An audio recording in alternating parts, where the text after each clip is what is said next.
in the world do you follow that, y'all? Joni Ernst, seriously, give her a Georgia welcome down here, really. They're going to love her in Hey Howard tomorrow. What do you think? This is our first stop, and there's a reason for this. This is our first stop in our second 2020 bus tour. We're going to make over 150 stops in the next 5 weeks all over this state, from Hey Howard to Hiawassee, and we're taking the message to the people that really count, you. Because what we've got to do is up to us. You know, Brother Benny said it right. Now, Benny and I've got to know each other over the years, and I've learned so much from him. And sometimes, Benny, I mean, like today, I think, you know, instead of the prayer, in addition to the prayer, maybe instead of Joni and me talking, you need to go up here and preach, is what I think. So it couldn't hurt, right? Guys, this is a serious time, and I want to tell you how proud I am that Joni Ernst has showed up down here. Look, she's got a lot of things. She's exhausted. She has just been through the fight of her life defending that seat in Iowa. We owe her a gratitude for winning that seat in Iowa and hold on so we can hold it right here in Georgia. She said we're in this little Bible study every Tuesday morning. And, you know, we have a group in there. For those of you that know the Bible, Philippians was our first book in 2015. And there are only 4 books in that Bible, in that book, four chapters in that book. Joni, how long did it take us to get through Philippians? The whole year. Now think about that. Now, Benny, I don't want to give you any ideas about your church sermons and all that, but you know, we were languishing in every word. I mean, but you get to know somebody like Joni and Steve Daines and you know James Langford and people like that, Mike Rounds, and you understand that there are people who really do care about our country, and that's why Bonnie and I got involved here.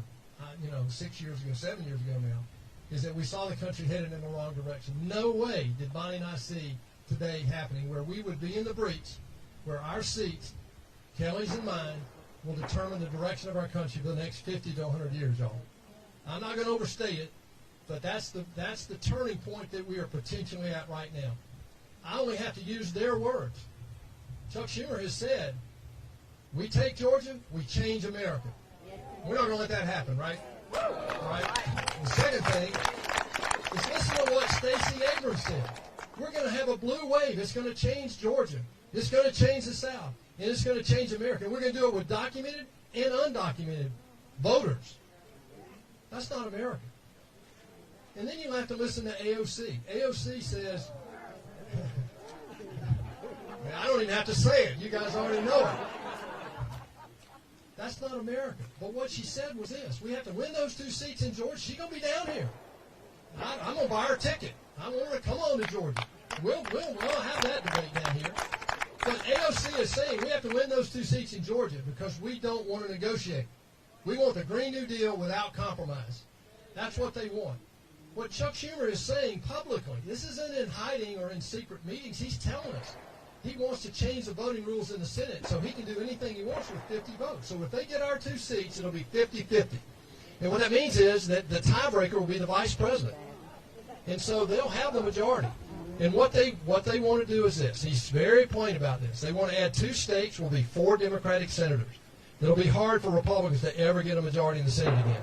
They want to pack the court, y'all. They want the court full of activists who make law instead of apply the law. And then lastly, he really wants to fool around the Electoral College to give California and New York, the big states, more of a say in who is our president every 4 years. That's not going to happen. But why does he want to do all that?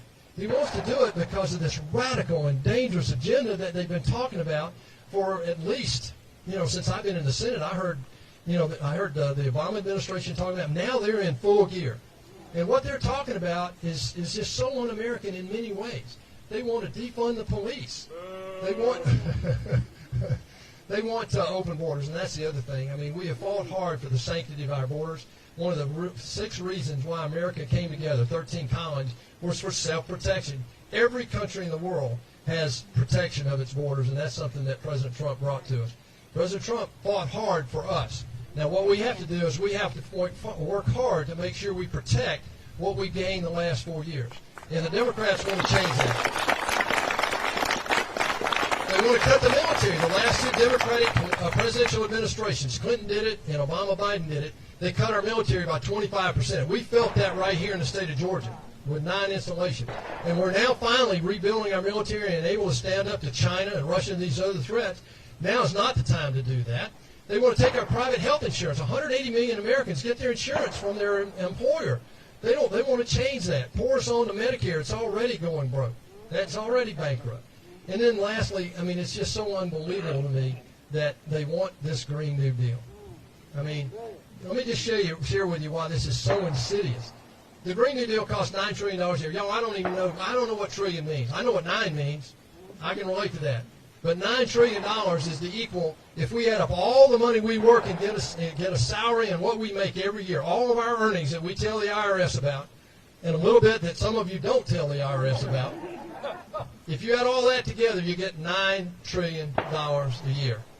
There's no way, without an asset tax or something else, that they're going to have to do that.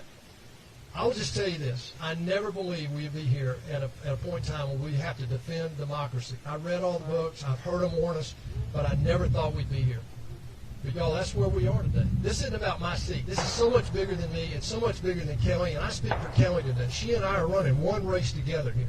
One ground game, one ethos, one conservative mindset, and we're going to win together. But let me remind you of what no less than Ronald Reagan said one time. And this is 35 years ago or so. Think about this. Freedom is never more than one generation away from extinction. You don't pass it down in the bloodstream. It's got to be fought for, protected, and passed on. Or one day in our sunset years, we'll be sitting around telling our children and our children's children what it was once like in America when women and men were free. That was Ronald Reagan 35 years ago. What was he standing up to? The Soviet Union. What are we standing up to? What Khrushchev predicted back in the 1960s, that we would be right here one day doing the same thing right here in America. And that's what I'm telling you we're doing right now. Don't believe anything else, because that's the fight we have right now. This isn't about my seat or Kelly's seat. It just happens that the war for the majority of the Senate comes down to Georgia this year. And we need you, all of us, to stand in that breach. And so what we're doing is we're asking you to stand with us right now. What are you doing to help Donald Trump in this fraud? Well, I'm going to tell you that in a minute. I'll be glad to help you with that. Well, I'll tell you that in a second. We called for the resignation of our Secretary of State, what we did. We're calling for lawsuits right now. We're doing a lot because right now we want him, every legal vote should be counted for Donald Trump. And you know what? They should be counted for me too. Absolutely. So we need y'all to stand with me. Stand with me. Stand with Kelly against this onslaught of this socialist radical agenda. Stand with us to protect our freedom. And lastly, stand with us and let's make darn sure that the road to socialism does not run through the state of Georgia. Thank you, guys.